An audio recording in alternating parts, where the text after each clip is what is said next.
riding around, headed down to Phoenix town. Come on, man. Oh, everybody left now.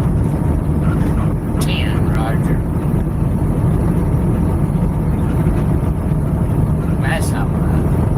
We got one person on there. That's good enough for me, right? Nobody.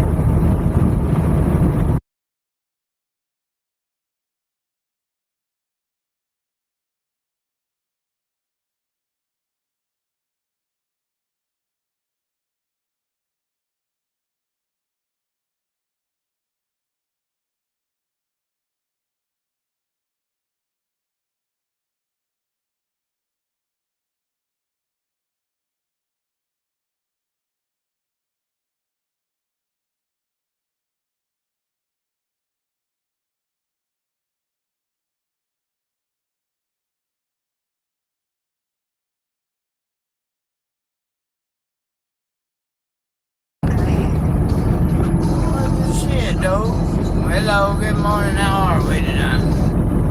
Sit, oh yeah, cruising to the backbeat.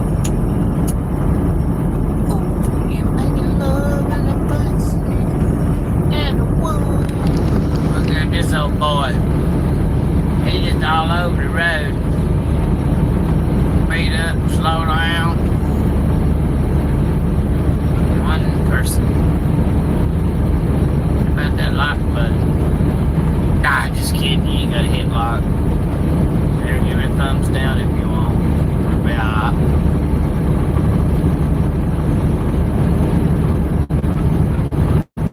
So how are you this morning? Tonight? What time is it where you are? You doing okay? You got good weather? Bad weather? Was y'all on here last night in that lightning storm? Man, that was awesome. Man, it was bad. Man, what is this guy doing?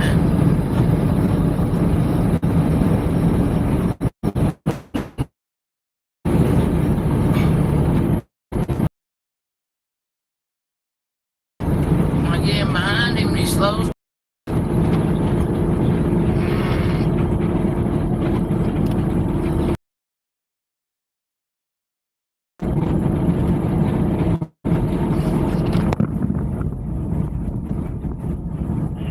Non-domicile.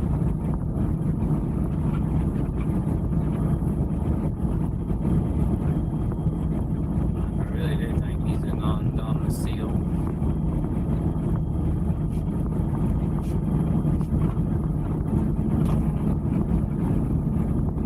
See, look there, now he's taking off.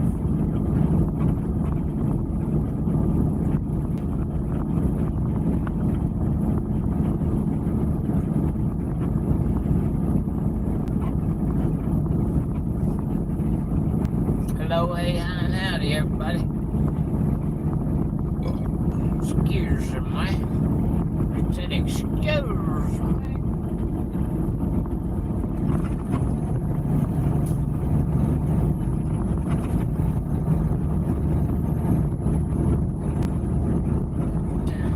Pretty snow and it's so bad. So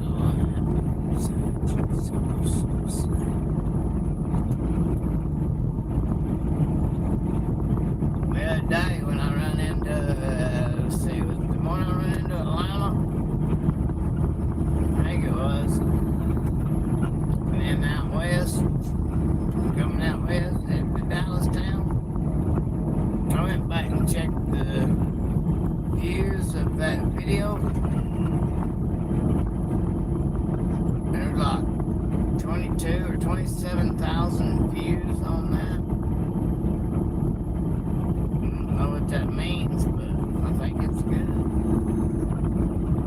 I wish I was a famous YouTuber. I wish I knew what I was doing with this. I wish I could be more interesting.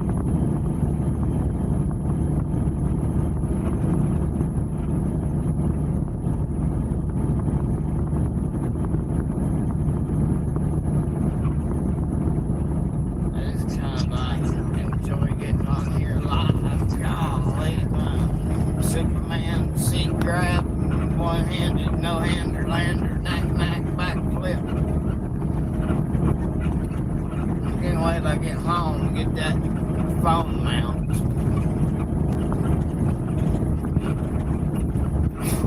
Gimbal mounts, I think they call it.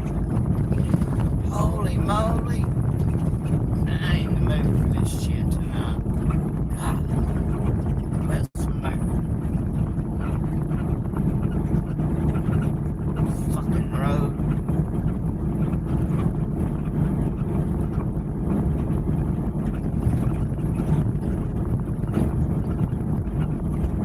Daggum pilot truck stop and drivers in there. I usually don't complain much about fuel oil antics or non-antics because you get what you get. I chose to drive a truck. Nobody else made that decision but me.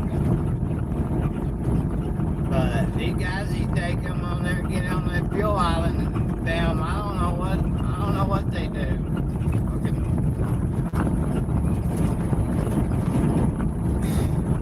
Well,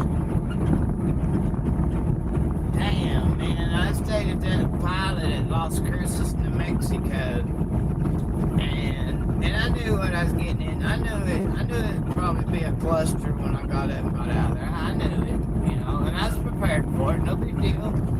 It's all good. But I get ready to go, wide open. It's like, well, they only have like, I don't know, 1, 2, 3, 4, 5. We got like 6 or 7 fuel outlets. But the last 3 was open. And I was parked straight back in the parking, straight ahead was the fuel outlet. Dead straight ahead. And I was lined up for the 1, 2, third one from the end. And I don't like fueling right next to the building anyway. So I was just gonna pull straight into that fuel aisle whenever it came open. But it was open though. The whole time I was getting ready to start driving. And then a truck came in, got on the end aisle, no big deal. Everything's cool, everything's fine. I pull up, I wash my face and my hair. Bottle of water like I always do before I start driving. Took a shower this morning when I got there. But pull up where I get my fuel, check everything out. And the guy parked straight out front of the fuel aisle in no parking areas where nobody could get out. Which I still had to fuel and I had to get DEF, reefer. Clean my windows. Well, windshield ain't the best. Hey, appreciate that light. Got 2 lights. Got somebody else on there. I put thumbs down. Be like, what, Robert? Thumbs down? What you talking about, Willis? Shit, we ain't crossing no scale. But yeah, a badass lipstick print. Oh, man. Going on and off. So it's gonna break up my shit here.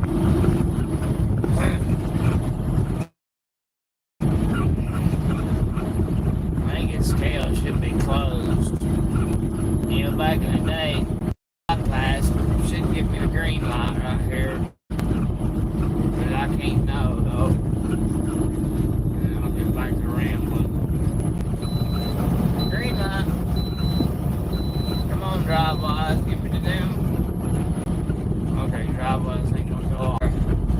So, anyway, lipstick red Peterbilt pulled up on my left. It was sharp. It was the one with the back wing windows, so it was older than what? 2003 or below. But I think it was like a 90. I think it was a 98 or 99 model is what I believe it was. I talked to the driver. Maybe I'll upload that on the YouTube short here in a little bit. I took a small video. I asked him if I could take a picture of it. But anyway, this dude was parked straight out from me long ways. I don't know what he was doing. But whatever he was doing, he was taking taking forever because he was parked there when I pulled up to the fuel aisle. And I was like, it took me about, I don't know. Well, I done filled the truck, Def, cleaned the windows in 11 minutes. I done already did that much of it. And I pulled up to do my trailer. And he's still sitting out there. So I messed around, fiddling. Because I wasn't getting mad, I wasn't getting upset or nothing. It's all good, you know. And he's still out there. I done took a video of that truck beside me and everything. And that lipstick red Peterbilt 379, boy, he laid down on that train horn. Oh, Lord, that something loud. It's sharp. Well, boy sat out there about, well, he was parked there before I left my parking spot. Cause I woke up at 10:30 New Mexico time, 10:28. He was sitting there, and it took me a few minutes to get my bearings together, my ducks in a row. And I was up on the fuel aisle right at 11 p.m., I guess, 11:05. I pulled up on the fuel aisle, 11:05 p.m., New Mexico time. And old boy's still sitting there. I'm like, shit.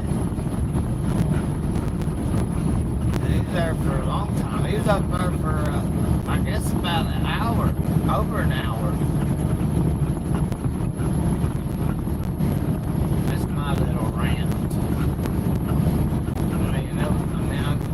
I mean, it really, well, the last 10 minutes of him sitting there was aggravating me, but when you go to a truck stop,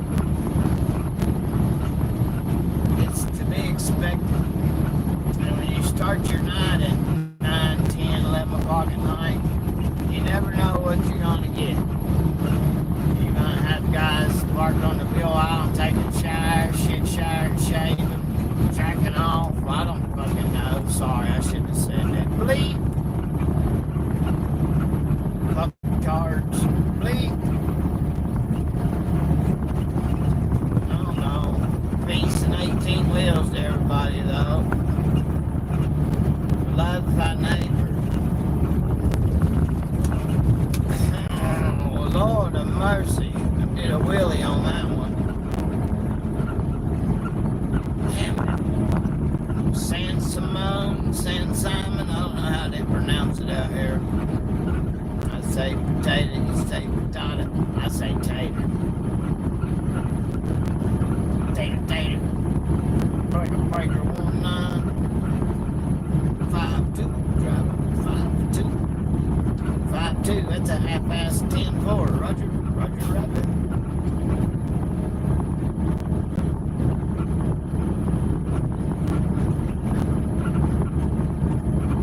Thank y'all for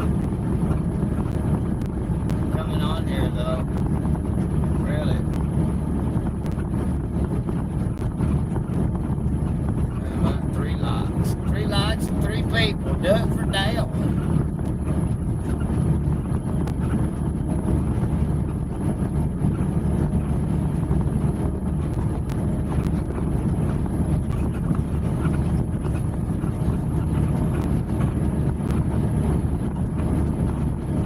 Oh, these big heavy trucks busting up the road, eh?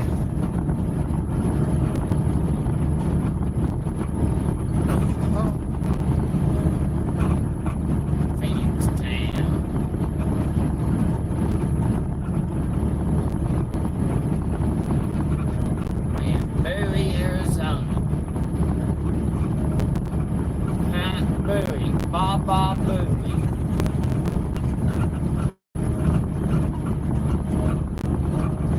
And y'all remember back 25 years ago, that guy in Kansas City, I guess it's longer than that, but he got busted about 25 years ago. That guy had that big base station in Kansas City. Well, he probably had $10,000 worth of radio. I can't know. Back then, it probably was $10,000 worth of radio.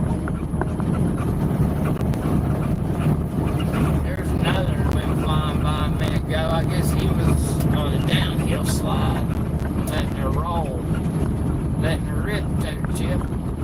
The old boy in Kansas City, he get on the radio, you hear him all over the country. I got my nightgown on, I got my pretty pink panties on, I'm ready to go to bed. And then he'd do that Baba Booey and all that crud.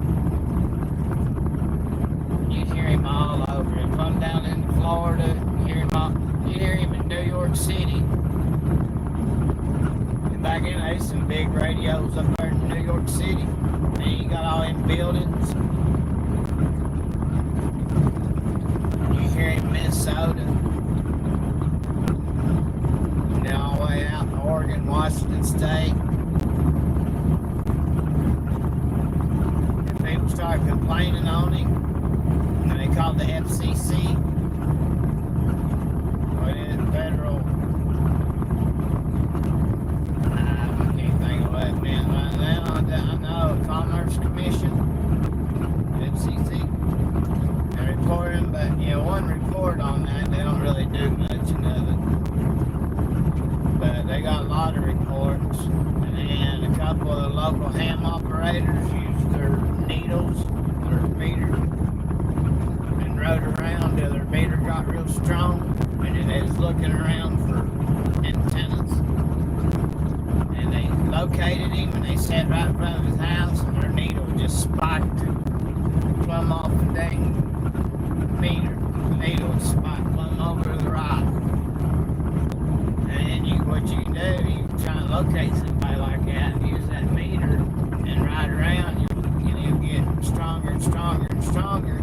And when you think you're right on top of it, you can unplug your coax from the back of the radio. And when they key up the next time, they'll peg your meter. And then you know you're right on top of them. And then they got federal marshals or something. I think it might be on Google by now. I don't remember the exact year, but you can probably look it up on whatever the Kansas City newspaper is. They probably did an article on it, I'd say. They had like 10,000 people that called in on it from all over the country. They had a lot of locals that bleed over on the TV channel. Like you'd be sitting there watching Jay Leno, and then all of a sudden somebody come on, I got my nightgown on, I got my pretty pink polka dot panties on, I'm ready to go to bed. They just sit there and say it over and over and over.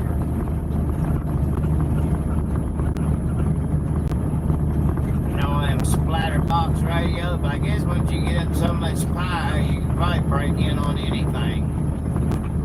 And people I drove for 10 years, old Randall, he had old Browning set up, or what, or a Silver Eagle or a Browning or something, them old school big linears, and they lived right down the road from the church. On Sunday morning, he would key up and get on there and talk skip. And he cussed like a sailor. Still cusses like a sailor. I guess probably they toned it down a couple of notches or so. But he'd be on there cussing and around and raving and blah, blah, blah. But I mean, he didn't get on there to do that. I should state that. He got on there to just chit-chat on Sunday morning. Saturday night, Sunday morning. But then you have people on there acting stupid. And when they do that, and he'd get all hot-headed and run his mouth. And he'd come through on the church's PA system. He'd be effing this and effing that. GD this, GD that, cussing them all out. And a couple members of the church came over after church one day and asked him, said, "Are you the one talking on the radio, bleeding over on the church PA system?" Or whatever. PA system. And they're like, no, you don't talk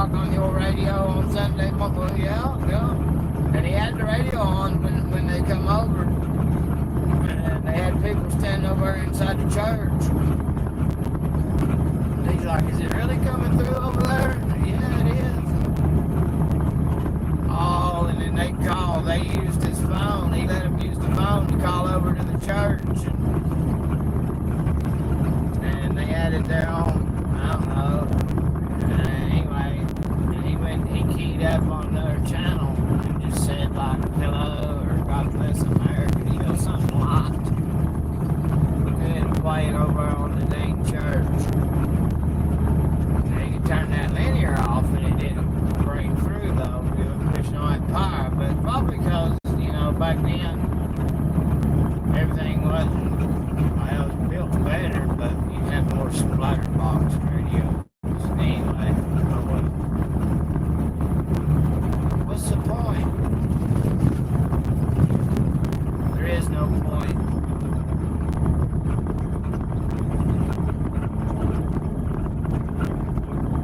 Alright, another little trucking story though from, well, so I'll word it this way. We used a particular parts store in the town of Etowah, Tennessee. They didn't have AutoZone and Advanced back then in Etowah. Oh man. Fucking road, man. Some biscuit eater. But they closed the store down. They had some problems. And there were some lawsuits, and I don't know. Anyway, they closed towards the end of it, and that parts store had been there for 30, 40 years. And when they shut it down, they sold it. And the boys, which was in their 40s, I guess, maybe they'd probably been 40s, and they decided to go to trucking school and get their CDL. So they do all that. They went to the same school together, two brothers. And I don't know who they went to for their initial training. But they both went to the same carrier and got their training in with a driver trainer. They get all that done, and then they teamed up together, and they used the money they sold at the parts store and bought their own truck and leased on with a company. Now, their daddy told me and my dad after I heard what had happened, because they didn't drive for very long after they bought the truck. They hung it up and quit.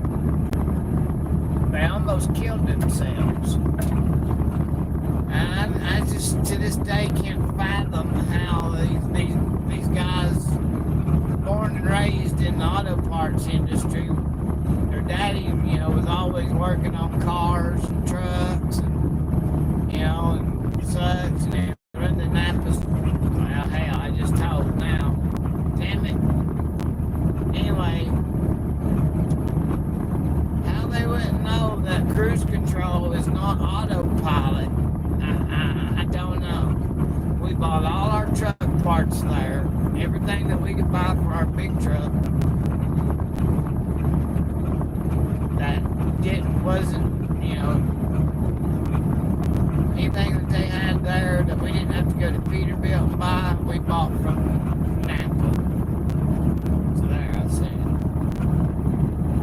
And them boys went teamed up, and they thought that cruise control meant autopilot, and they got out on an open interstate somewhere out west, I picture them being out on I-40, like out here in Arizona, New Mexico, and I'm pretty sure it's one of these two states, Arizona, New Mexico. But anyway, put it on cruise control, thinking it's autopilot, and he climbed back there and got in the top bunk, and no more than he got up on the top bunk, the truck left the road. When it hit the shoulder, I guess he realized what was happening, and he didn't get back to the wheel in time. They ran out in the middle of the damn field, or out in the middle of the desert, turned the truck over, truck to load, totaled the truck, totaled the trailer. I think they both ended up in the hospital for a little bit. Insurance paid the truck off, so they ended up keeping the truck, what was left of the insurance company, scrap it, whatever they do. Probably went through some kind of litigation shit. But I'd heard about it, not directly from them, from word of mouth. And I was telling my dad about it. I said, "Now I'm not sure, but you heard about what happened to the guys at the auto parts store?" And he's like, "Yeah, vaguely." He said, "But all I know is they had a wreck."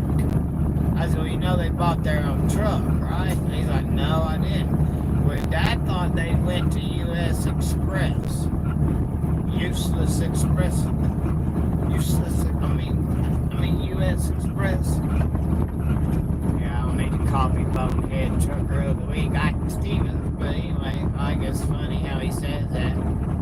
Yeah, and I told Dad, he's like, "Oh, ain't no way." And then we ran into the owner of Road Warriors. Yeah. But we ran into the old man at Ace Hardware in Etowah. And he was working there. He said, "Well, I retired and he just couldn't stand it. He needed to be doing something." And he went to work at Ace Hardware. And I told Dad, I said, ask him what happened to the boys.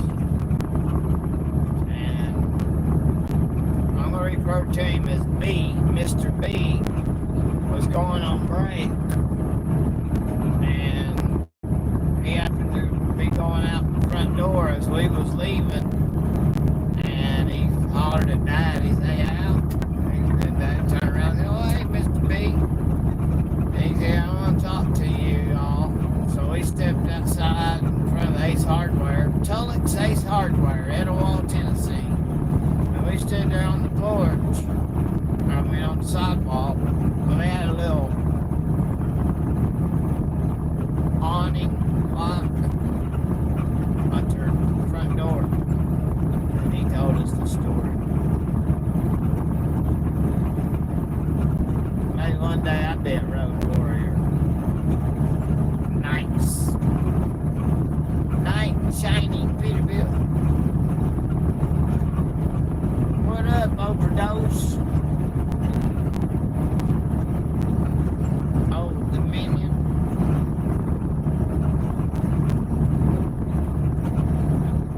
On that website, CDL Life, they uploaded I don't know, anyway, some truck driver, I guess recently, coming out of California, headed to, I don't remember where it said, it's on CDL Life though, with 2.5 million, it didn't say dollars, or, well, it could have been 2.5 million pounds, could it? No, right. So I guess $2.5 million worth of cocaine headed to somewhere east, somewhere in the northeast area. Oh, dude, looked a little bit rough to me though. If I looked like that, ain't no way I'd haul a load of dope. I wouldn't haul a load of dope anyway. That'd just be stupid.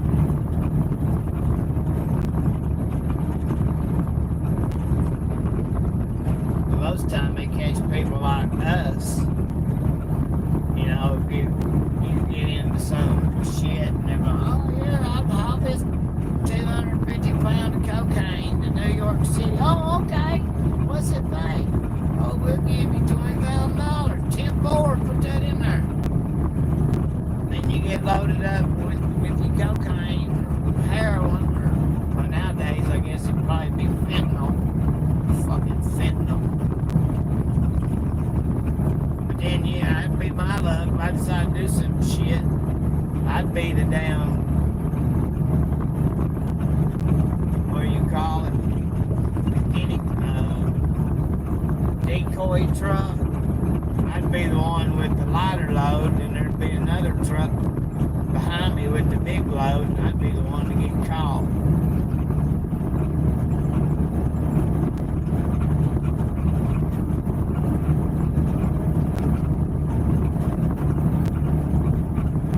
This town ain't pretty, but you know it ain't so bad. I'm so happy inside, just so sad. Then we got this code about no one's slowing down. You don't walk in lane the kids parade. 'Cause this is our hometown, wild them streets. Wild them streets.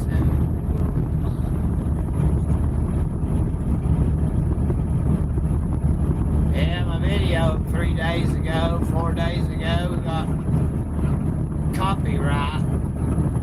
Because I play some music in the background. Fucking bullshit. I ain't even had it playing that long. Pansy ass. I mean, who really gives a shit?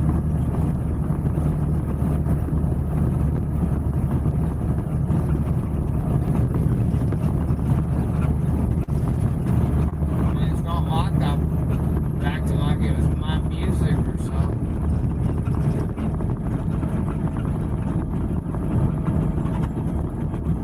I read somewhere you can play like 15 seconds or 30 seconds of some music, and anything above that, you gotta have permission to use it. Yeah, man, we just do it live. We just, whatever. Man, I get a case and I can't help it.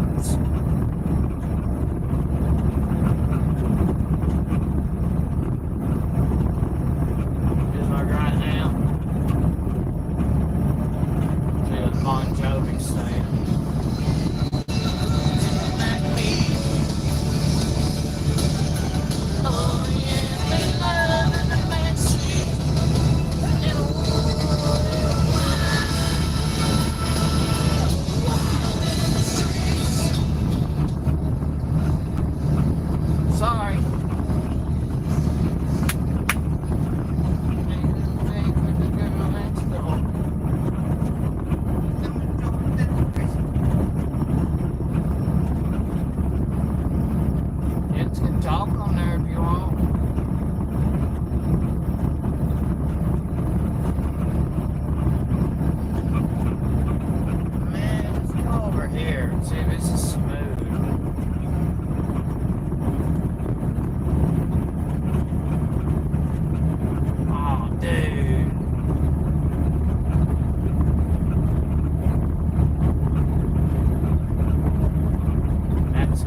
Paul Marhofer's original recordings from home, I can play that in the background and not get in trouble.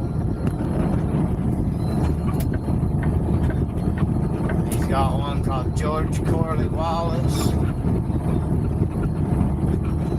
And another song, well, they changed the name of it to 30 Weight Coffee. Y'all know what I'm talking about? Long Haul Paul Marhofer. 30 Weight Coffee, the original name of it was called A Tutor in Line. But the George Corley Wallace song, it's real good. Hey, I got something to tell. I was shocked when I heard the song Ellery. It's called Ellery, a Long Haul Paul. And that song's about Jason Rivenberg. He was from New York. And a guy named Willie Peltzer and Jimmy Haygood shot and killed him for $7. And you can Google it. It tells it right there on the news channel. You Google Jason Rivenberg or Willie Peltzer and Jimmy Haygood, it'll pull it up. But I was with him the night before. We was checking in its food line distribution in Ellery, South Carolina. And I seen him a week or 2 weeks before he got killed. I was delivering over there at food line. And I seen him and I spoke to him because he was parked right beside of me. I was in old blue, 99 379P. He was in a red 379P. There's pictures of it on Google. Just a good truck. That night, he got there, he was in front of me checking in at the guard shack. And his appointment was for the following morning. And it was like 8 or 9 o'clock at night. A little bit after dark when we checked in. And they turned him around. They turned me around too. My appointment was for like, I don't remember, 3 or 4 or 5 o'clock in the morning. I think 4 in the morning. But anyway, they turned us around, made us leave. Told him to come back within a couple of hours of his appointment time and told me the same thing. I said, you might try coming back about 2 hours before your actual appointment, but otherwise an hour before, and don't be late. So it was late in night time, and it gets parking, it can get hard to find. So I'm talking to him. I was like, hey buddy, where you gonna go park at? He said, I don't know. He said, I'm about gonna go over here one of these little truck stops down the road. I said, well, let's go back over here to the interstate. All right, man, well, you can do whatever you want, buddy. But I'm going back over to the interstate. And I'm gonna go north or south. And I'm gonna go jump off an exit right here close around here. And I'm gonna ramp over and park on the get on ramp side. You don't park on the exit ramp side. You got people leaving the interstate at 90 miles an hour or whatever. You're safer to park on the get on ramp. So I was like, if you're gonna follow me or whatever, we'll go over here and around. We'll stop it. We'll find one. There's room for both of us, and we'll get one. Find one as safe as possible. But then if we get to one and there's not room for both trucks, we'll just go on. I won't pull in there and park and leave you hanging with nowhere to park. He's like, all right. So we did our flip inside food line. And then he told me to come on around me, Grumpy.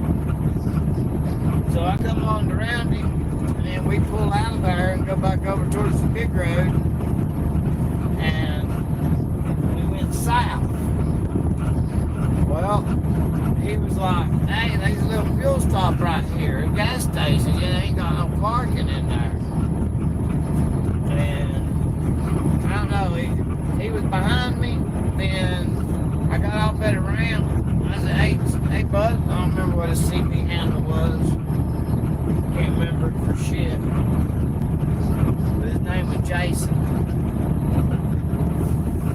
And I was like, this ramp right here, ain't got no room here for both of us. And I went to the next exit ramp. He said, hey man, I found a spot, this closed down gas station. And I'm like, then I got off at the next ramp, and I could barely hear him on the radio. And I said, so you get parked, T-Roll? And he's like, yeah, I got parked. Then I said, well, I guess I'm going to see you in the morning. My appointment's, whatever time, 3 or 4 in the morning. His appointment was like later than that, 6, 7, 8, I don't know. So I go back, check in. They put me in the door. I go to bed. And at 9 a.m. I was still there. And I was looking around for him, and I hadn't seen him nowhere. And a couple of weeks before that, or the week before that, whenever me and him was both there, because he unloaded on the same section of the food line as I did that week before. 2 weeks before, whatever the hell it was, So I kind of figured he would be in the same area, And I asked the guy next to me to come over and was asking me something about lumber fee or a comm check. Yeah, he asked me for a blank comm check, and I gave him one. So I was like, hey bud, I said, you ain't happen to see a red Peterbilt come in here, have you? 379. He's like, no. I said, not any red 379. I said, a big chicken truck. He's like, no. I said, alright man.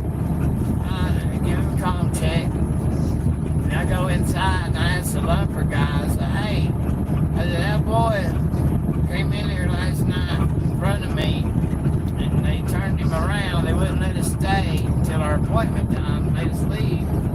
I said, he come out of New York. It was an LTL load. He had a couple stops on his truck. I said, y'all had anything come in here out of New York? He's like, no. I said, it'd be a partial. I said, can you look? And he's like, well, I am expecting 3 pallets from New York.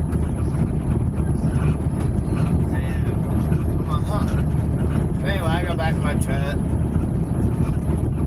and then I finally get empty at like 11 a.m.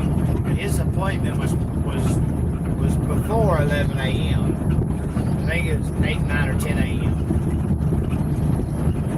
But I circled all the way down to the end of the food line, BC, and didn't see the truck. And pulled back up there to check out. Didn't see him. I just leave and come on back home to Tennessee. And like a week later, it's on the AM/FM news. Truck driver from New York shot, killed, murdered in Ellery, South Carolina. Man, if that old boy would have just followed me and come on to that get-on ramp. But when it's your time to go, it's your time to go. It don't matter where you are. If the Lord above calls us home, He calls us home.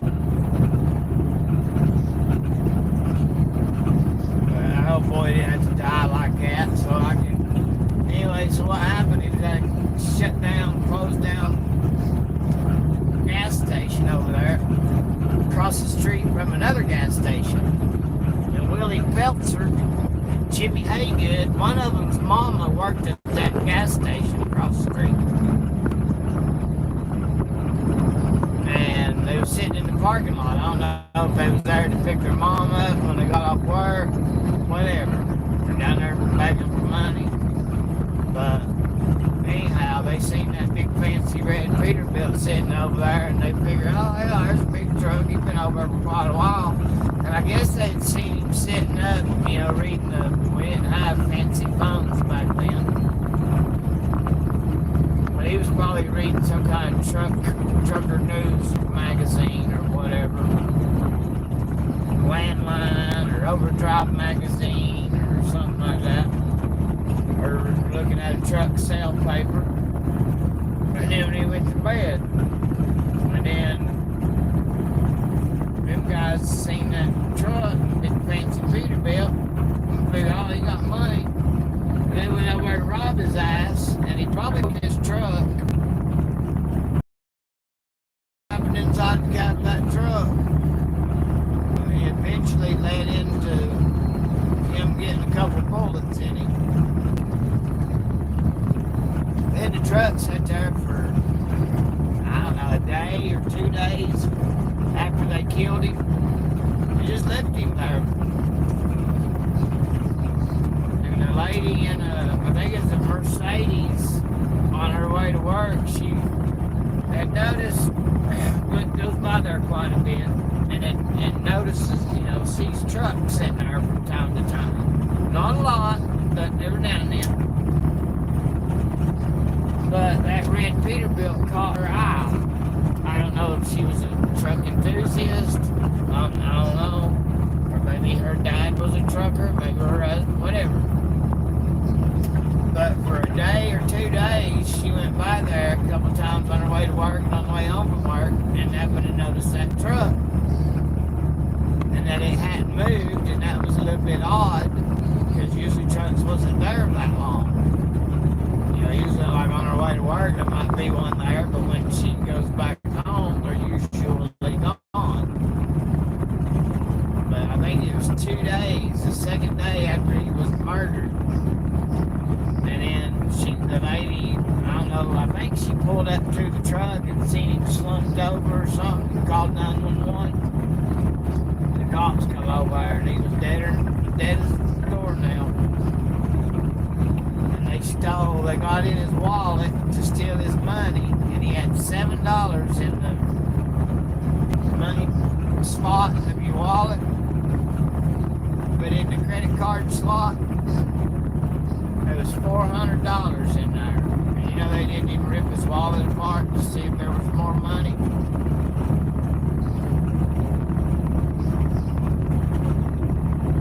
Now that's fucked up.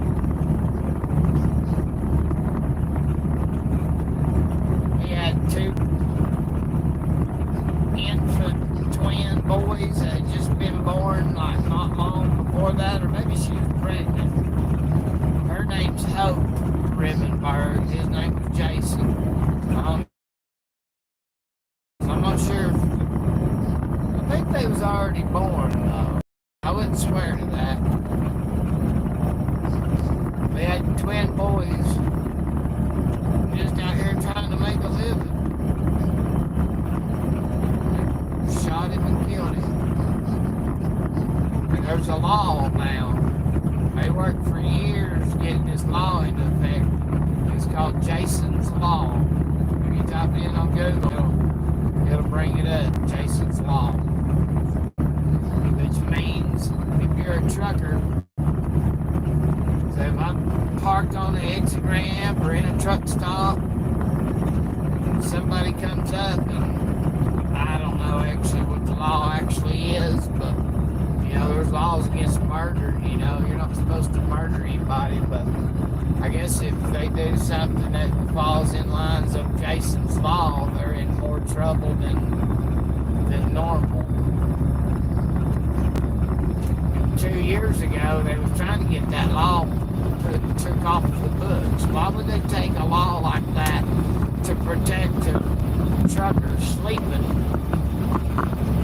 or biding some time, parking for whatever reason? They fought for 5 years, I think it was, to get Jason's Law. And then now 2 years ago, they was trying to get it removed off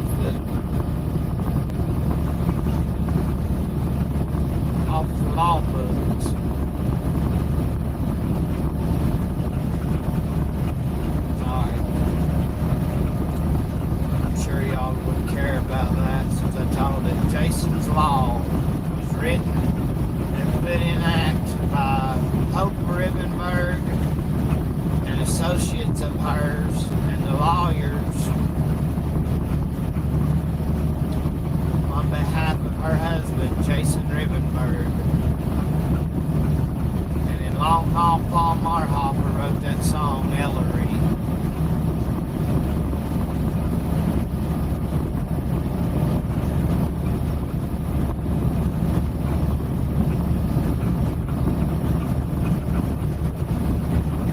They stole the money for crack cocaine.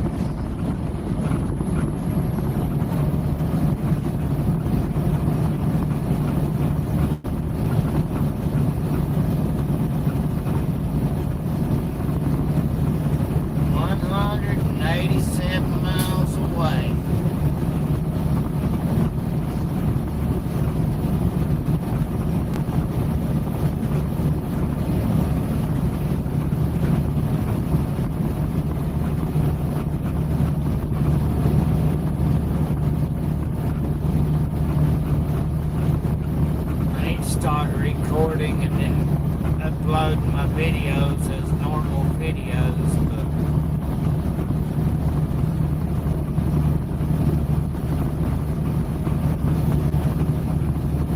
I don't think I have enough creative mind and ability.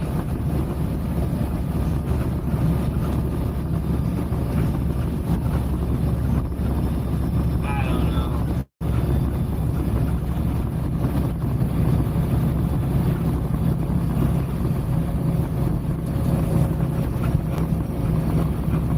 My video the other day had 22,000 views or 27,000 views.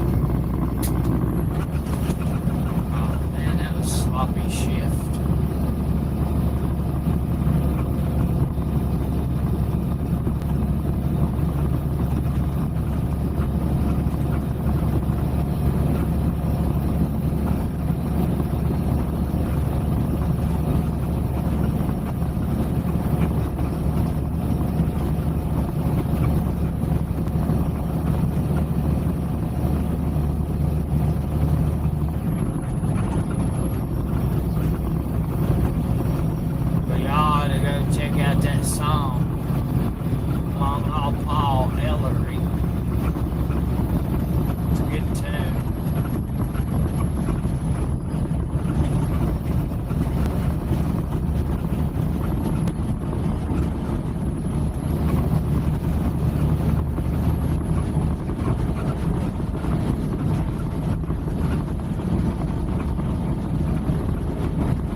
think about all kinds of shit.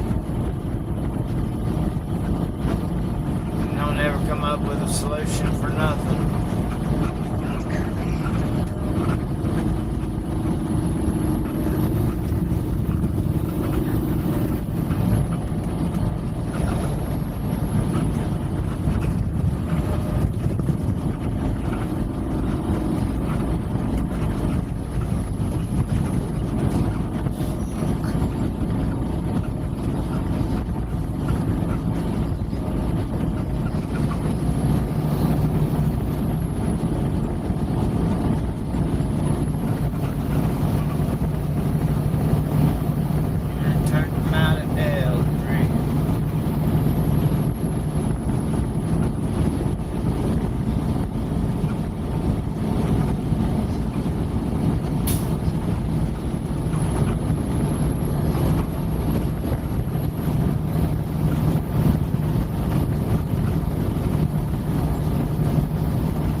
Popped out of gear. They've never done that before.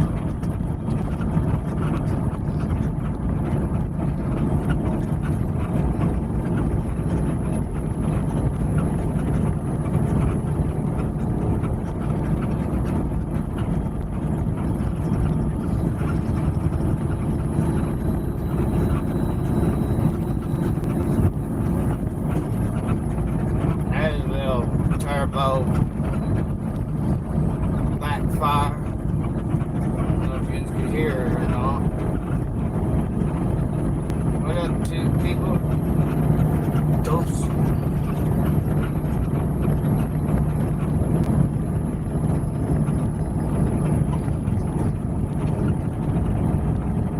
Blue lights up ahead somewhere. Let's see how far we are before we get to them. So I don't know if been seeing, but we'll do it by the mile marker, trip on.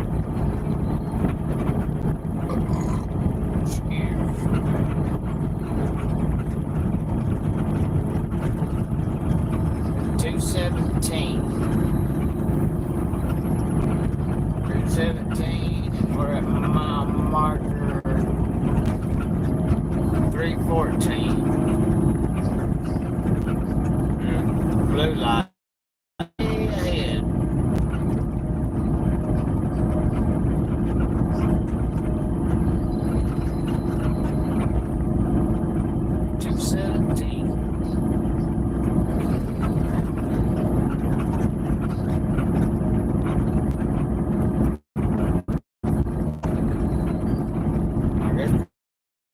Ahead or something.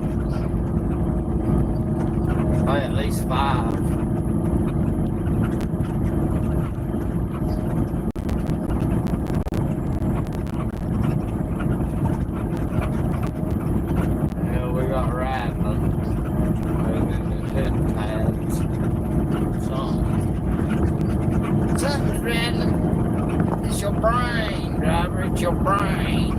Insane the membrane. There's a horse hollering.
Say hello.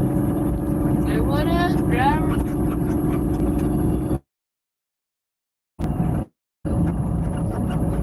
Wild Bill, you on there? What about it, Jeff?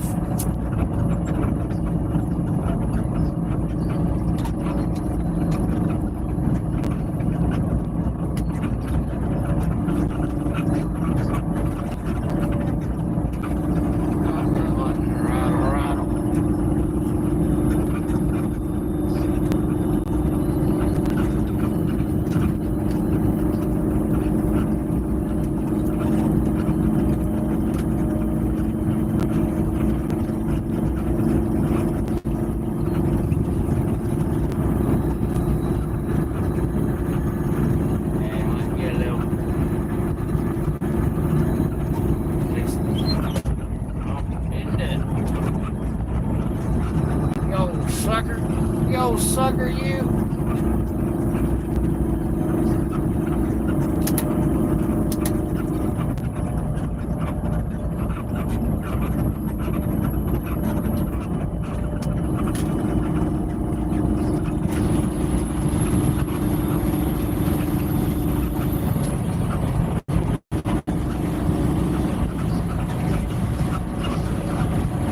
I get a rattle that you can't find.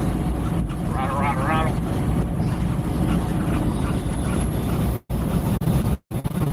Everybody left.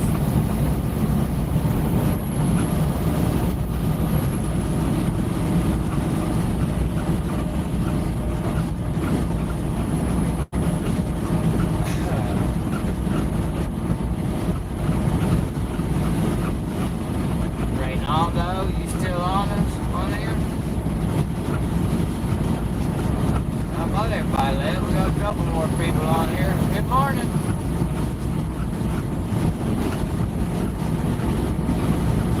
Good morning.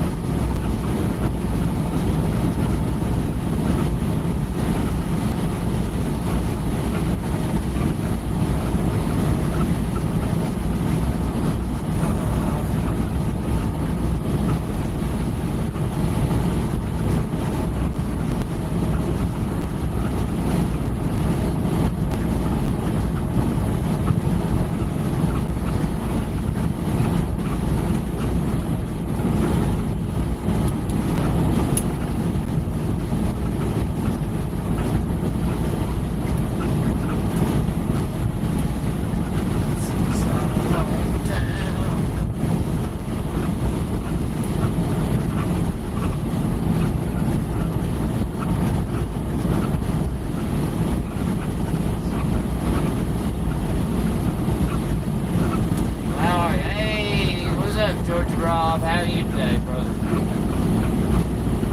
What you doing up so early? I guess it's getting late up wherever you are. Just on here. I guess being myself. I don't know.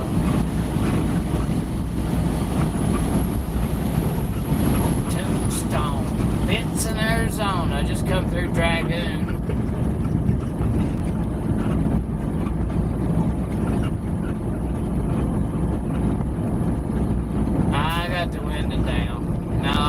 last night was the bad one, man.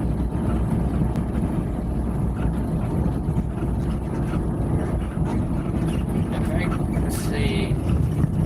The live feed last night, at the very beginning of it, you see the lightning storm and such.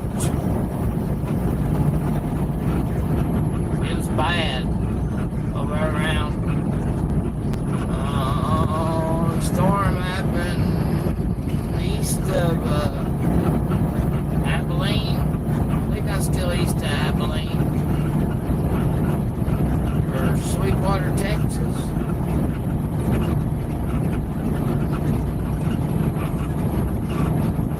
It was bad. They had the road closed. They set bridge beams and stuff and had us off on the frontage road. We come to a stop. And the winds was really high. But it's a lightning storm.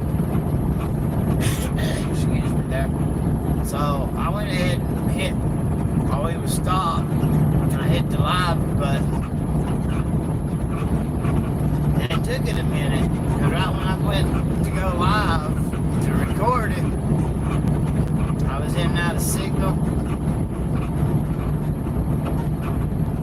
So it took it a minute to get going, but right as the video starts, you see lightning striking. And about, I don't know, 20, 30 seconds into it, maybe a minute, lightning hit transformers or a substation. The whole sky goes blue, purple, green. And then lightning struck a big truck, but you couldn't, I didn't catch the lightning strike. But you can see it in the video, the truck over there, he run off over in off the side of the road.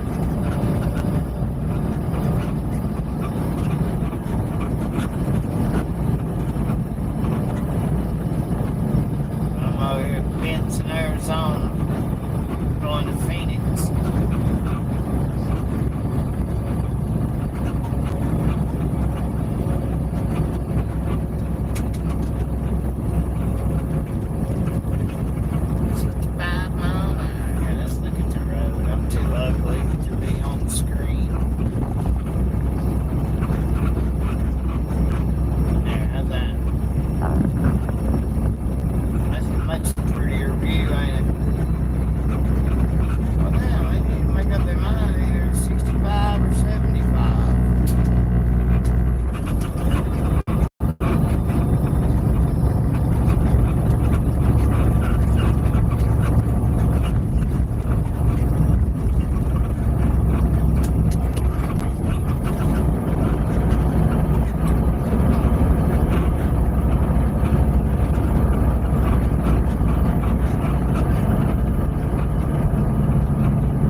odometer or my trip odometer was at 217 when I first seen them blue. I actually seen them when the odometer was at 216 though.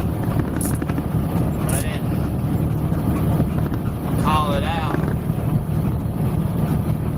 till 217, but now we're at 229, well, fixing to roll over 230. So what, 217, 227, 10, what's 212? I seen them blue lights from 12 miles away. They either got a wreck. I don't know what the heck they got. Somebody going to jail maybe? Oh, they're just camping out, partying.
Uploaded a YouTube short earlier. My daughter got home from work.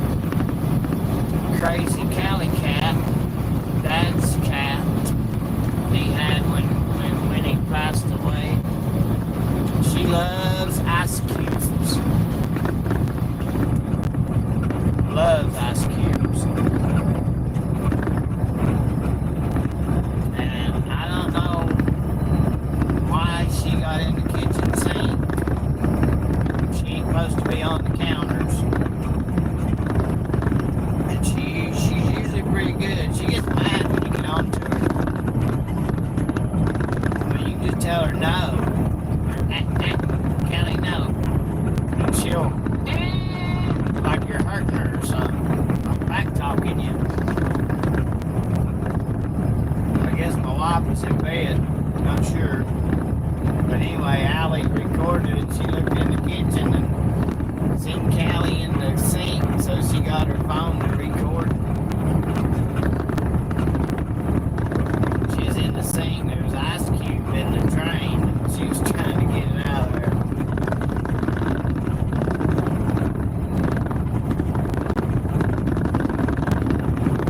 And she turned around and looked at Allie, and I was like, what? That scares me.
fast.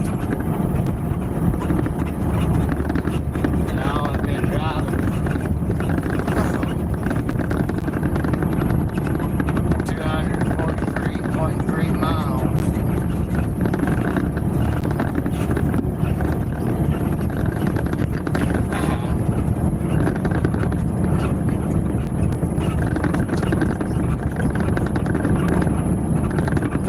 He said it's already there.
squeaking them hood pads.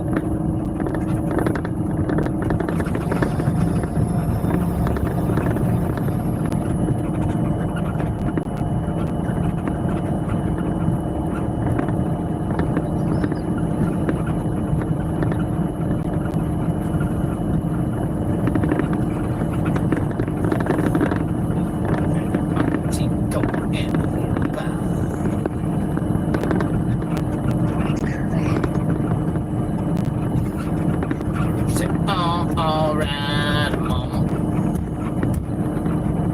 Said, alright. My daddy was a milkman.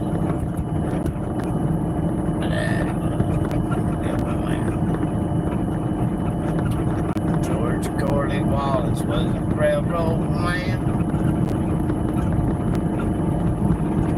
37th governor, state of Alabama. Birmingham steel. Chucked it at the state on them 18 wheels.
Parked over. Y'all can't see that, can you?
Oh shit.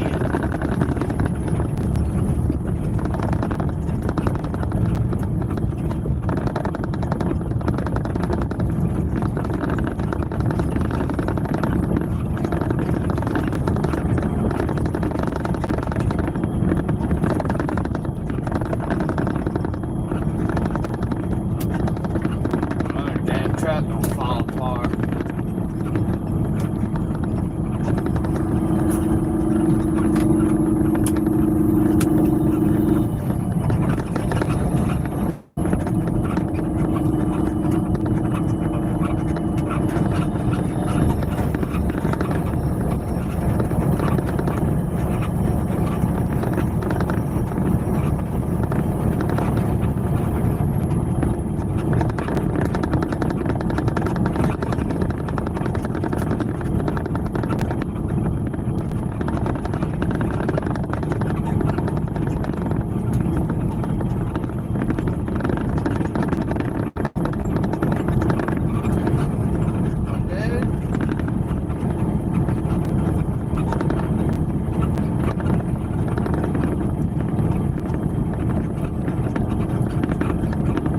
Just don't understand why guys speed up, slow down like this. I mean, I understand speed up to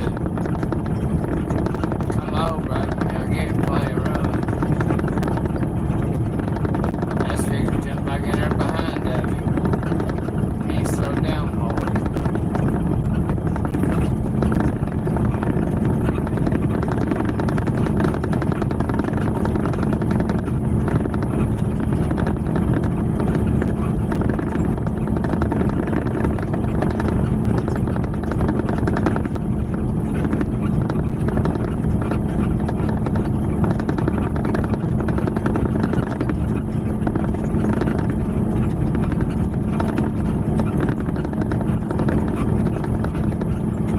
I watched a documentary a while back about Amazon. That's pretty interesting.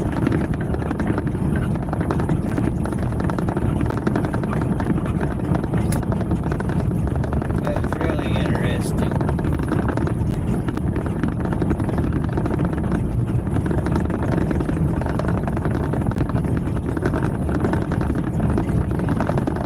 It's on YouTube. That's pretty much the only thing I watch. I've stated before.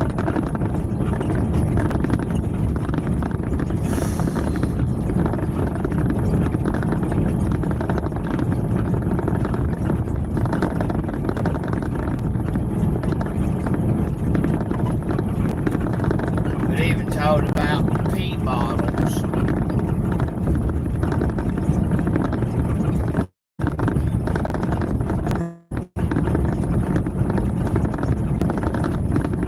They got them Amazon guys on such a tight schedule, like the delivery van guys.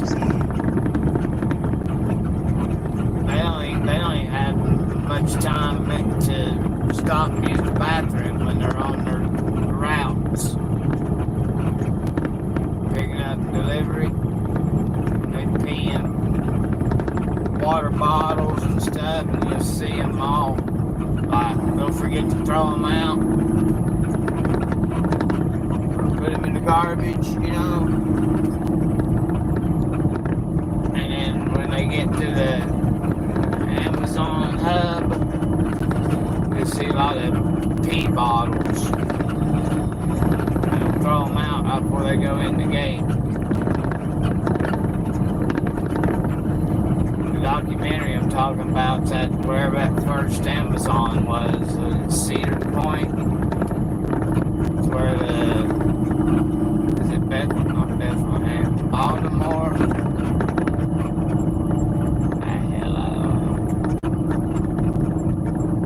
Documentary about Amazon.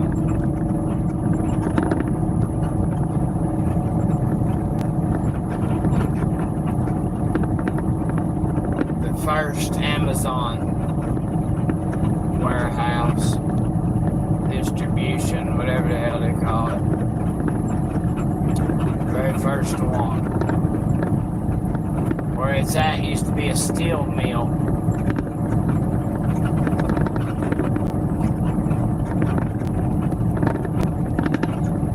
As a kid, I always went with my dad my whole life, every chance I got.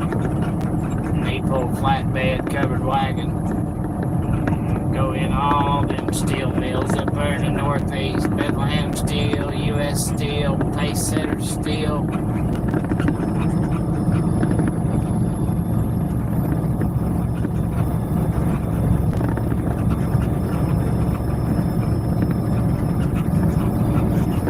Back when you had real truckers.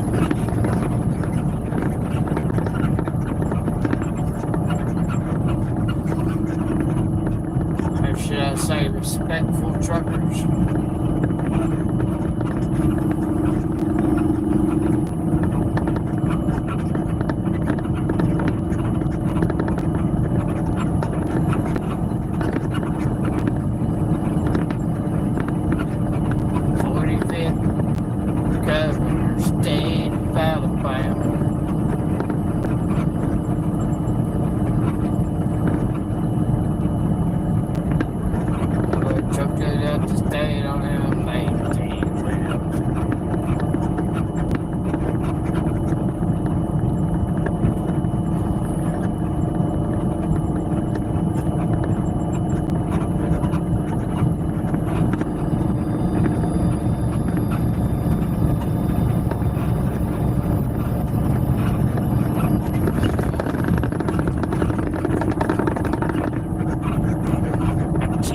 Bouncy.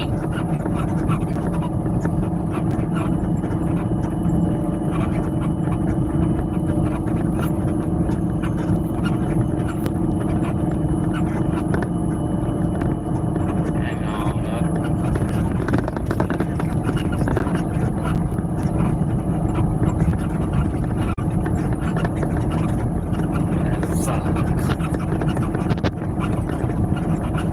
I'm sorry. Well, hold on there. There's shit going on.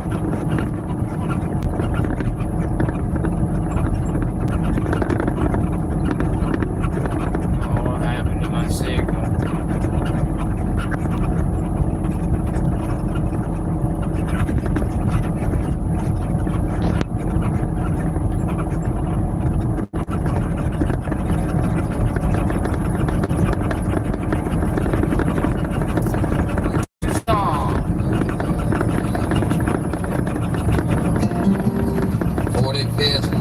State of Alabama.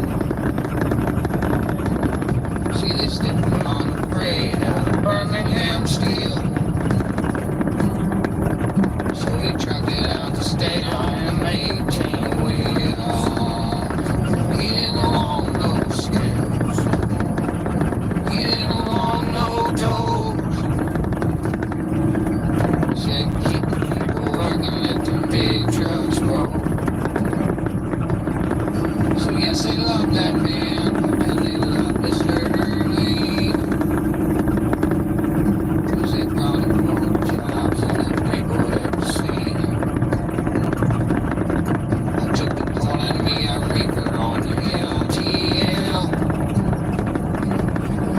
From the highways to the gates, to the gates, to the hell. See, they take it by the pilot with 100 ways.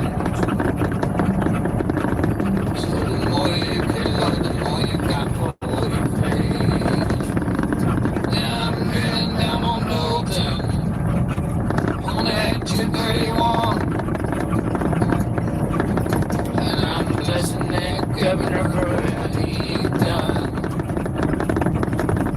'Cause I'm loving for Oregon to the coast.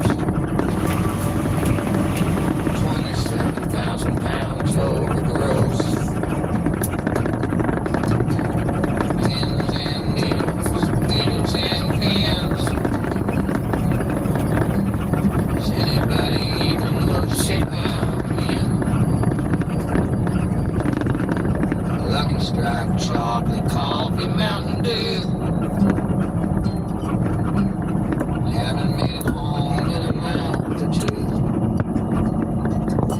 go. The little girl's calling. Coffee, chocolate. Dad, when you coming home? She said, I almost think that you just better be alone. Sing it, Paul. I said, I'll be there in the morning, honey, I swear. But then that old boy with my cheddar jack knife didn't know clear.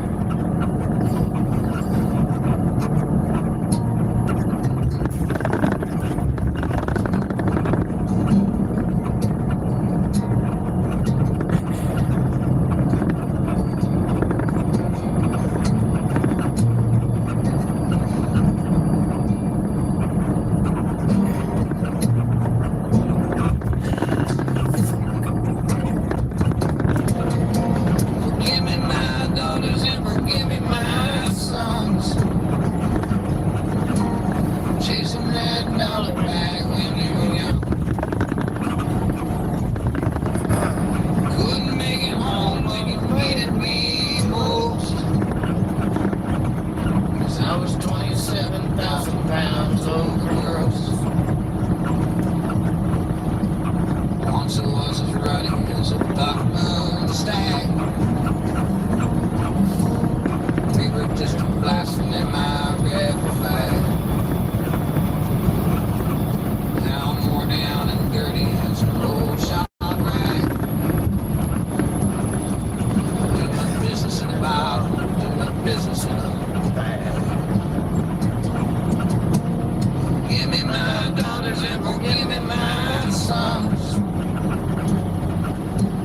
Chasing that dollar bag when you were young. Couldn't make it home when you needed me most. 'Cause I was 27,000 pounds overgross. Jones Corley Wallace was a railroad man. 45th governor state of Alabama.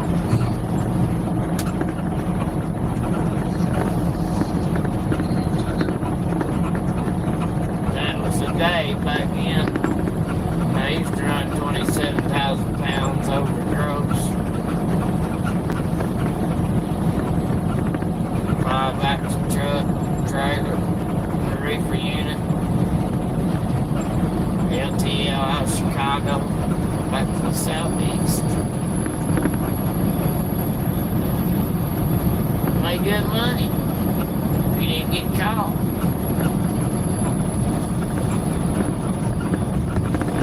I caught one night grossing 110,000 pounds in Kentucky.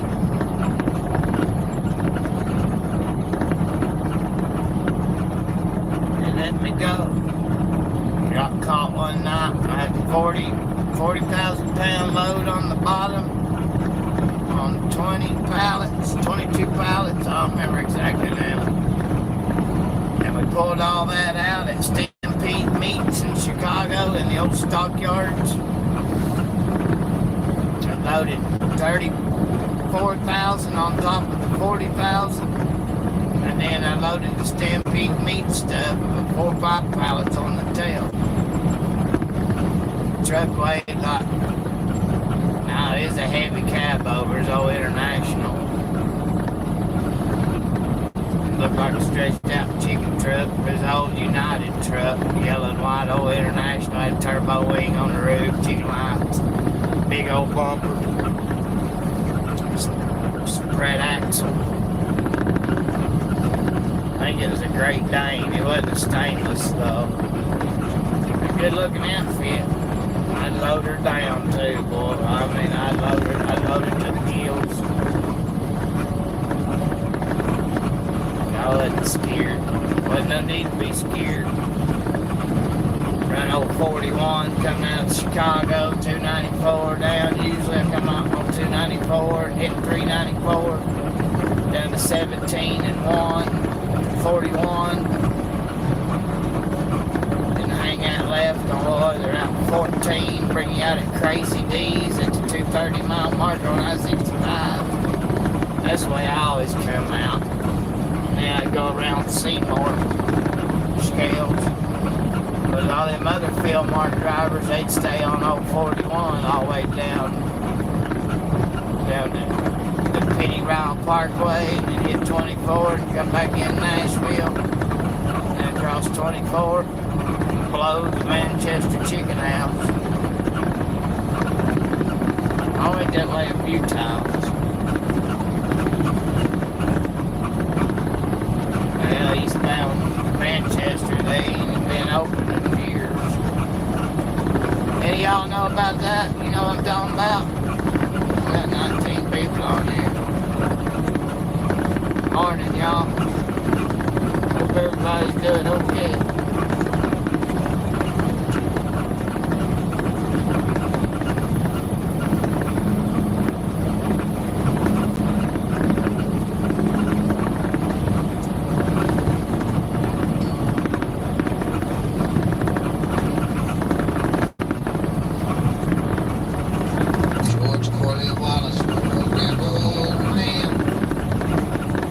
It's about the only song I can play without getting copyright.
drunk there. I don't know what the hell he done.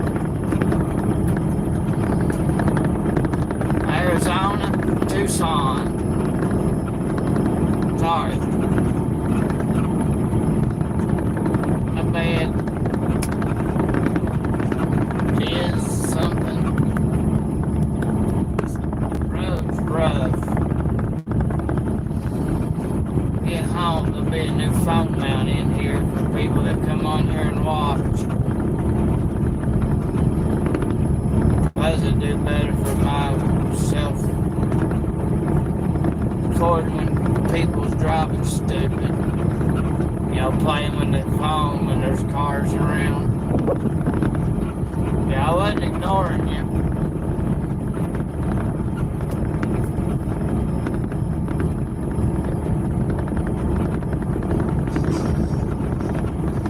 But be safe.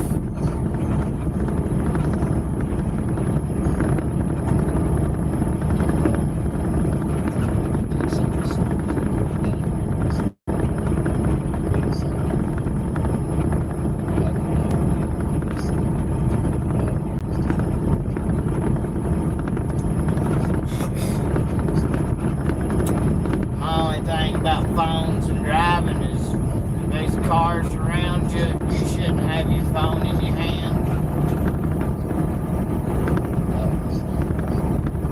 See, I don't care to tell it. Do I ever have my phone in my hand? Well, of course. Of course I do. I mean, hell, ain't nothing around me. Oh, yeah. Hey.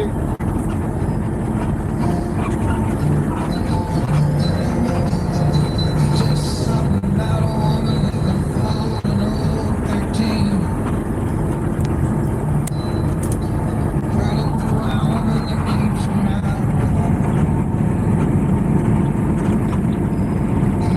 Getting mountain hell.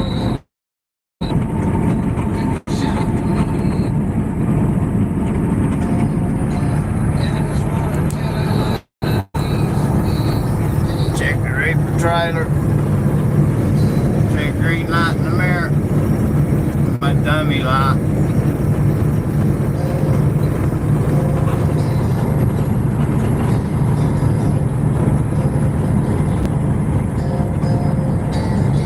I'm a Lincoln boy, sit proud, ain't going to get burned. She's a Lincoln, yeah, now she don't listen to me or nothing. She killed me after I did my school. Now the band's playing fast, and she just won't dance. She's That's my view. That's how I see everything.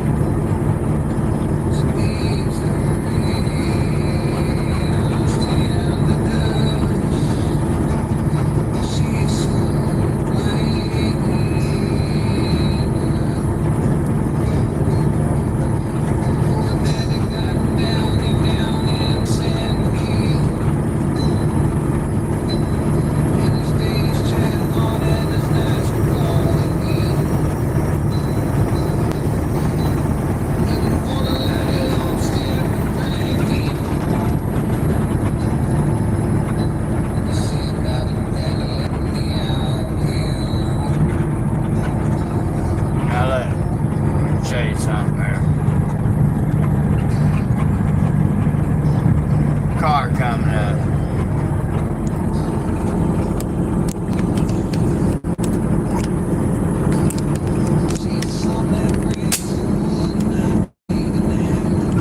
Phone down.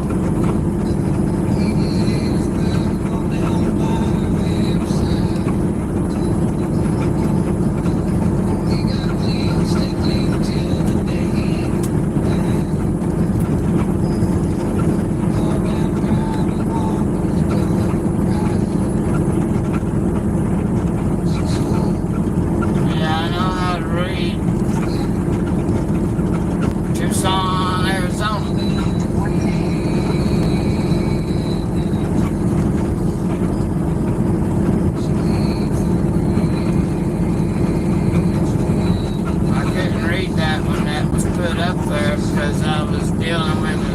drunk driver or something. I don't know if they was drunk or what.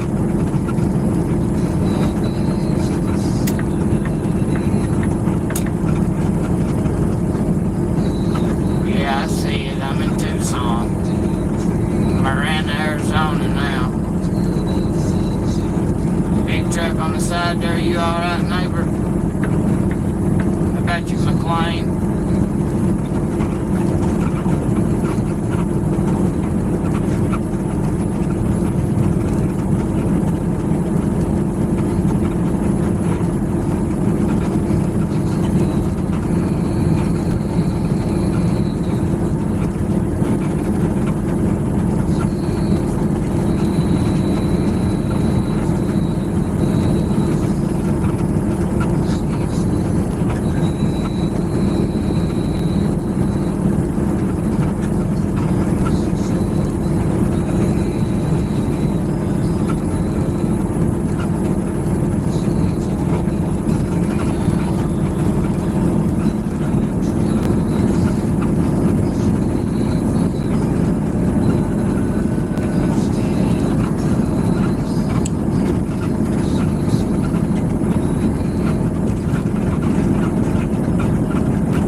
Public around and construction.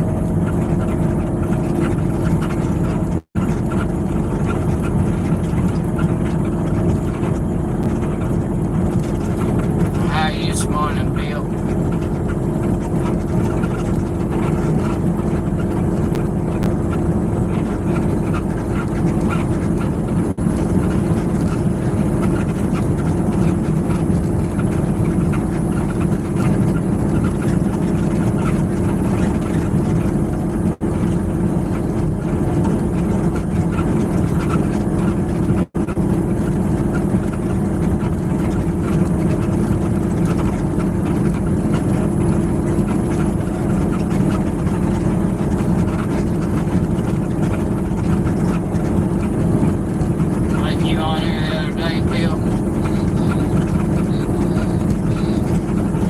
Long Haul Paul.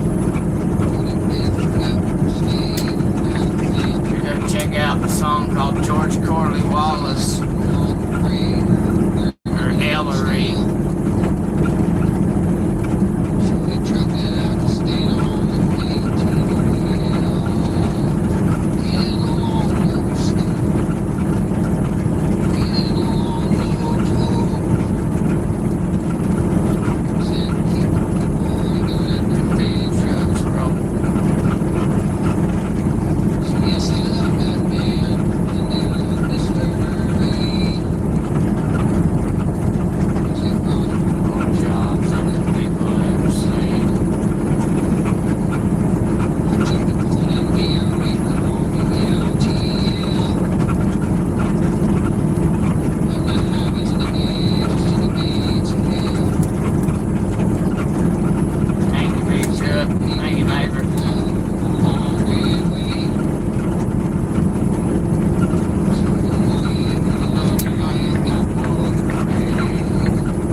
over here and get more fuel, but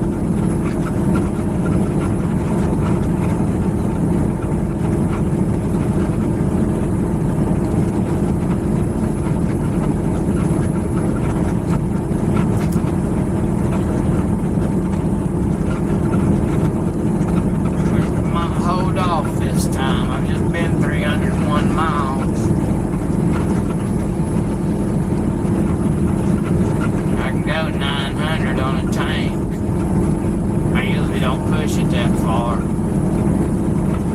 I've been a lot further than that though. I put 1,090 mile on it, but yes, I know, I understand the vibration's bad. I apologize.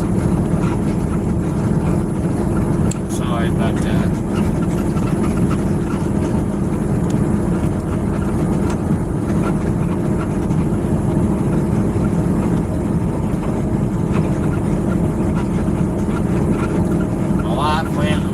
One of them gimbal mounts, but I ain't gonna be able to get it till I get home. But she didn't buy it. I don't know where she looked at them at. That'll help take some of the shock away. I-10 down here in Arizona is not the smoothest of roads.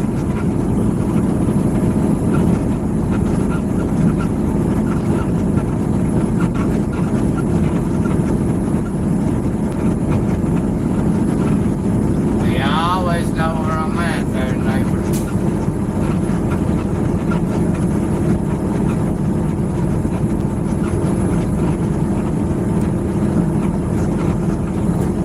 Even if I ain't looking at the mile markers, I can tell you where I'm at within 2 or 3 miles of it.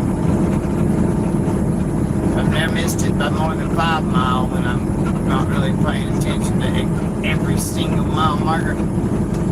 Dad just died January 11th, and he called me out of the blue. Where you at now? But I don't know, but I'm at the 111 mile marker. Are you? Where at? I'm 20.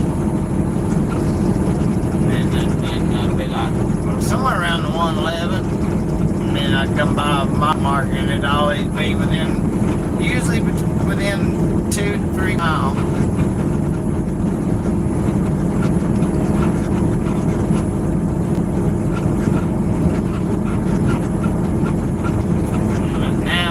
Florence, Arizona, I believe what this town is.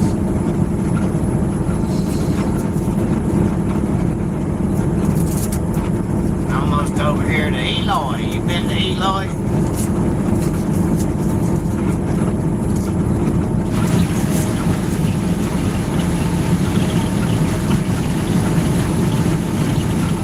I like Eloy.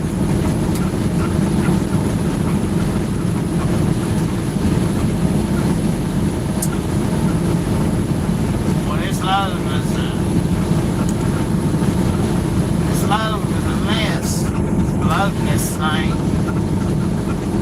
mean, it wasn't that big a deal, but I had a 10 a.m. appointment for Monday morning. Let's see here.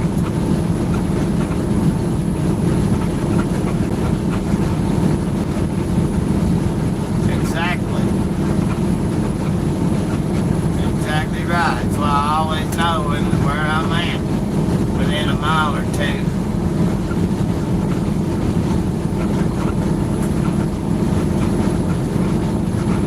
Because I've been there, done what you're talking about. And I broke down in the fog.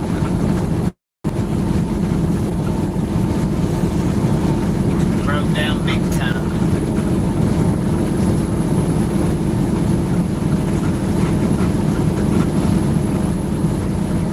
Back 2001, north of Bowling Green, about the 41 mile mark, where I was at, just past the 41.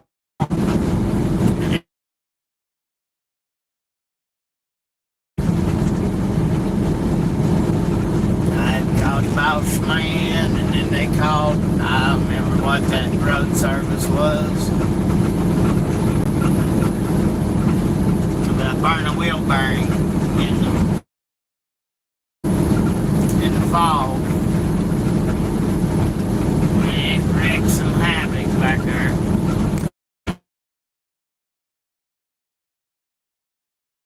It's bad. And I was tired. We ran overweight out of Chicago, LTL free.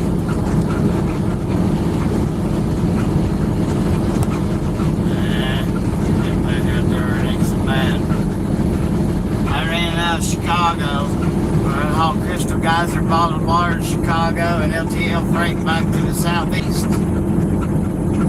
Usually I run Atlanta out of up there in Knoxville, Tennessee, but sometimes I'd have Birmingham. And we had a place in Bowling Green we delivered to. But the boss man, you probably don't even know what mile marker you at, huh? I was like, yeah, I know where I'm at. Where you at? I'm at 40 mile marker, 40 and a half. And I just passed the 41.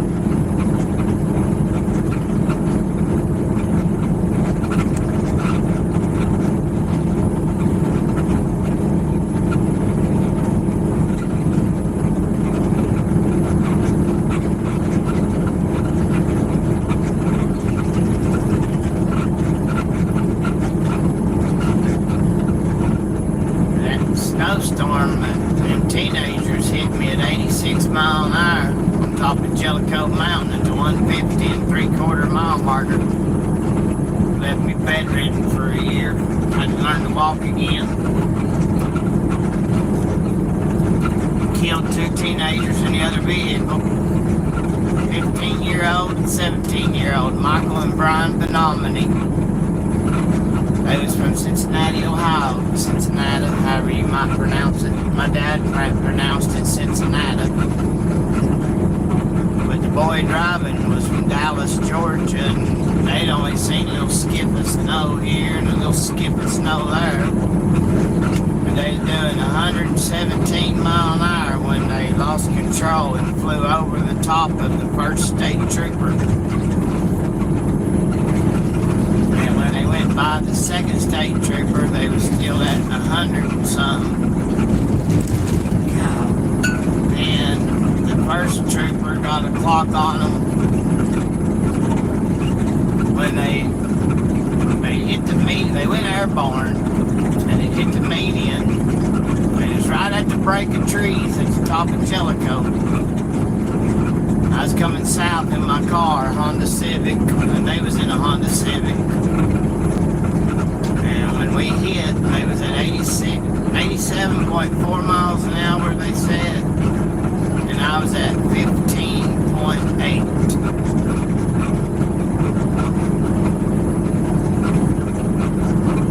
But I knew what mile marker I was at. Hell, the cops didn't even know the exact mile marker they was at. One of them walked down the road there. Get an exact mile marker. I'm like, damn, y'all sitting in the middle and you don't even know the mile marker? That's messed up.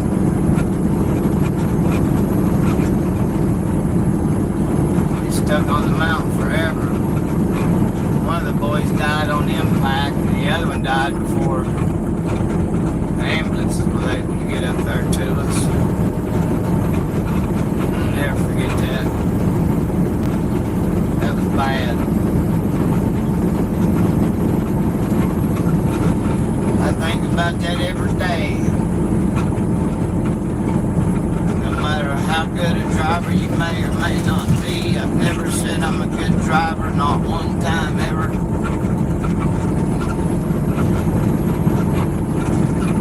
But I think that was God's way of showing me that, you know, it wreck happened when I was 22 years old.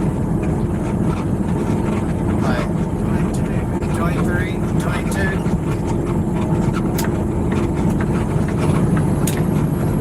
I think I was 22 when it happened. I just turned 23 in August before that.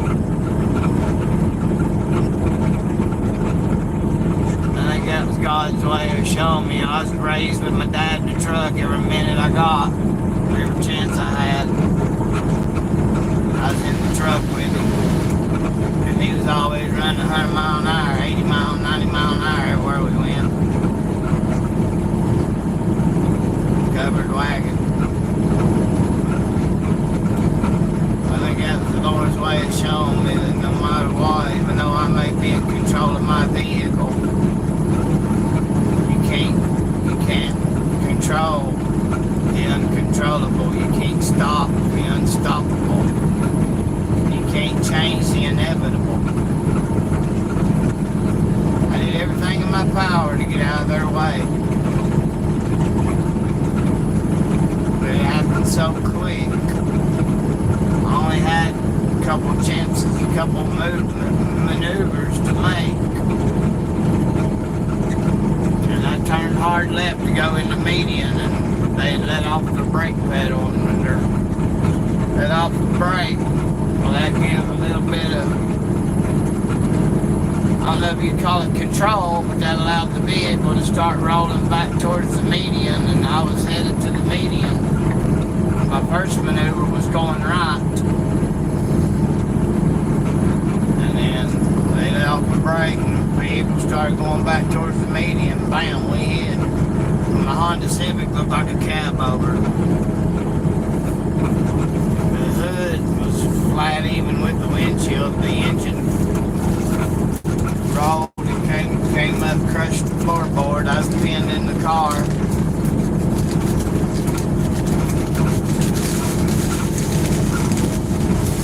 I got myself out though.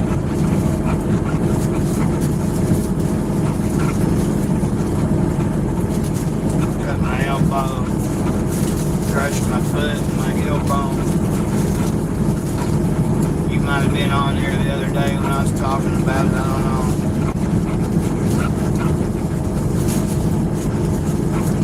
That was bad.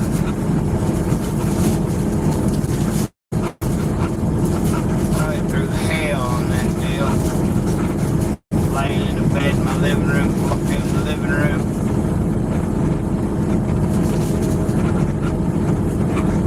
Trying to crawl to the bathroom.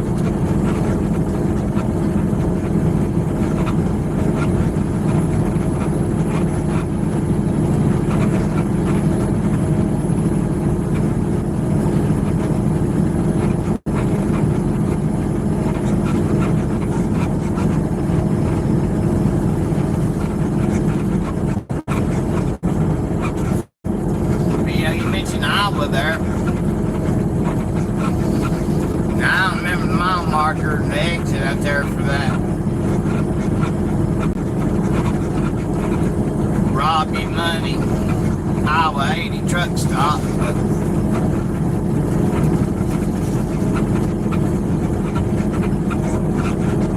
I was west of there in a blizzard.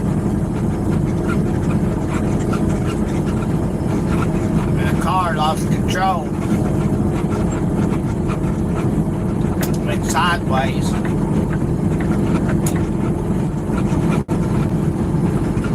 Flipped the big truck up ahead of me.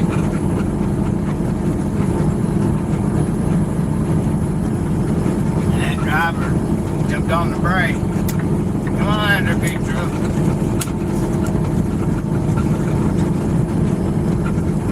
Catching that UPS.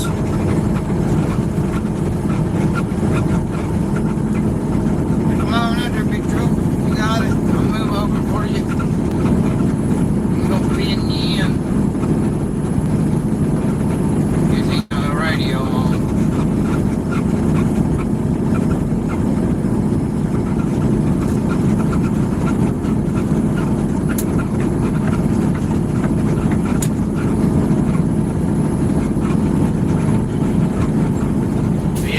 That big truck ended up under the trailer and they jackknifed sideways. So I was running, I wasn't flying or nothing. The big truck had just passed me though. I was running like 55 mile an hour, I think, at that point in time, because the snow had let up somewhat.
want to be dependent on it. But I do use it though. The Rand McNally GPSs have the mile marker on the bottom of the screen. I really like that.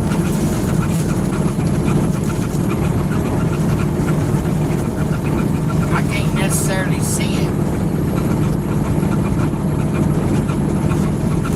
It's so small.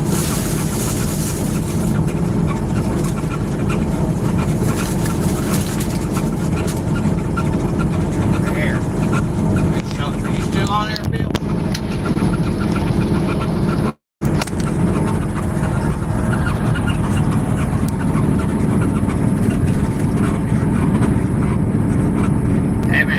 Smooth out. See the green?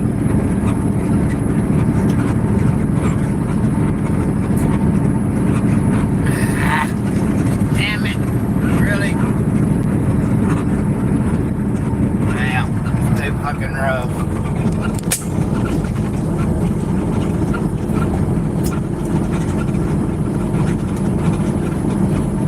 That green spot tells the mile marker you're at. Bottom left of the screen, and that's pretty daggum cool. And also, like when you're punching in an address, like say you're going to Iowa 80 truck stop and you're going to punch in its actual address. I don't like using that. I hate Iowa 80. They screwed my pawpaw back in the 60s or 70s. Got my dad for about $20,000 once, but we'll not go into all that. I don't remember the exact details of it.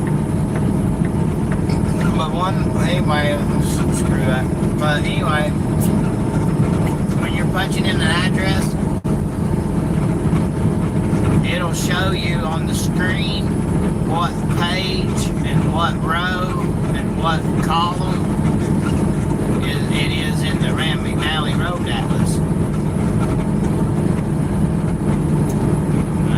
I don't go nowhere without my Rand McNally and the GPS. My Rand McNally is right here behind my seat.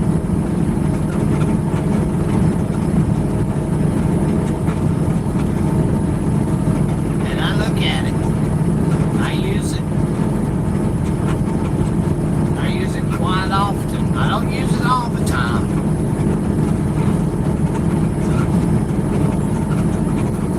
I mean, for the last few months, I've pretty much just been running back and forth I-10, I-20, or I-10 all the way out, back over to Houston area or whatever. Here lately, I've been running back to Dallas out here.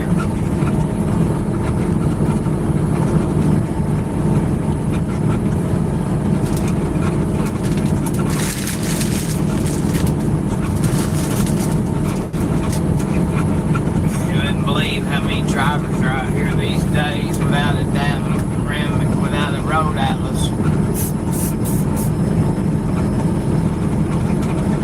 I got a friend of mine, he ain't even got a Rand McNally, he ain't got any kind of map in the truck. None whatsoever. I told him, man, I'll buy you one. You stop at the next truck stop. Go in there, take a picture of it. I'll cash app you the money. I'll buy it for you. No, I don't need one. I got a GPS. What are you going to do when that GPS breaks? What the hell are you going to do? Well, I'll use my phone. Oh, yeah. Okay, go ahead, driver. You go ahead and do that. Well, if your GPS breaks and you ain't got no phone signal, then what you gonna do? That's just what stupid.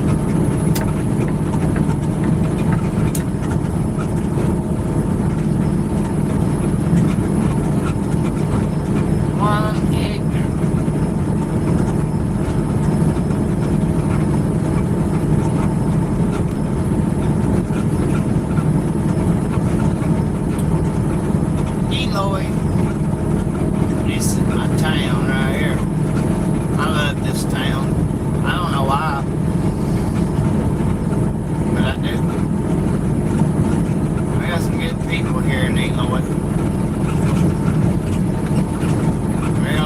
folks. I ain't got a bad thing to say about any of them here. Everybody that works in the TA. I'm not saying there ain't some rude people here now. I don't know. I ain't ran into them. You got a Dollar General right down the street from the pilot. If you're not getting too much groceries, you can walk down there. I usually take, well, it depends on how much stuff I'm buying. But I'm usually going to the dollar store to get my Mountain Dews. It's kind of hard to carry. 3 12-packs or 3 6-packs of bottles plus groceries. But you know what? I did do it one time. Carried 2 12-packs and 2 bags back to the truck. And then I walked back down there. That lady set my stuff behind the cash register there. And I walked it down to the truck and then walked back up there and got the rest of it and walked back to the truck. But that all depends on how my foot's feeling. I only have an eighth to a quarter inch of up and down movement in my right foot.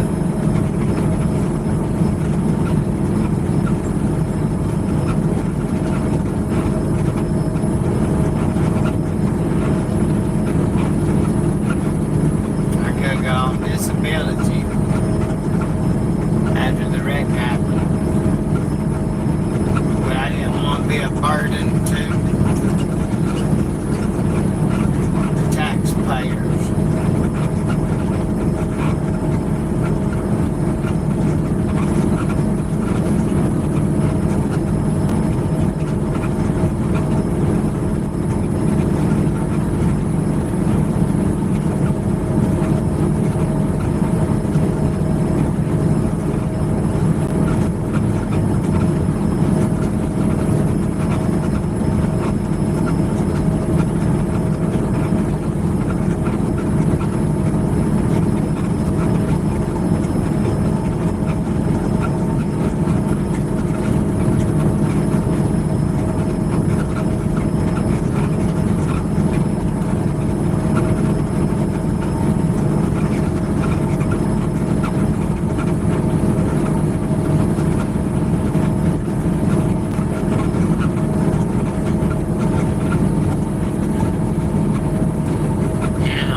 Work it out till I go home for 24, 30 hours. And come back out. We gotta go spread my dashes. Over at Watts Bar Lake in Tennessee. At home.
No spot. One spot.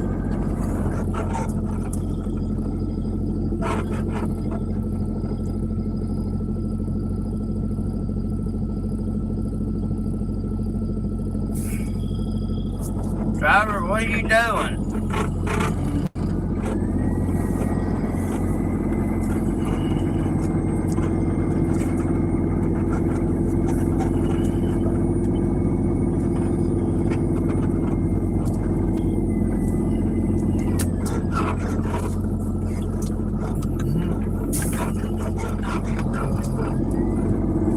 Cause I'm hellbound, favorites in the Florida coast.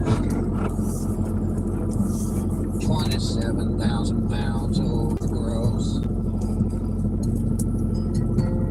And the band people's needles and pins. Anybody gonna shit again?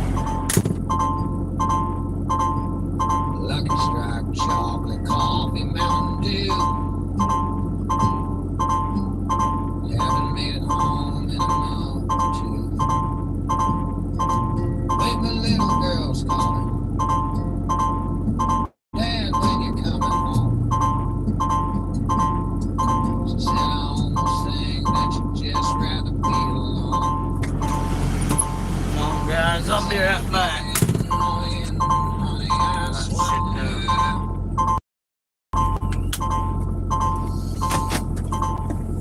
Got a problem here.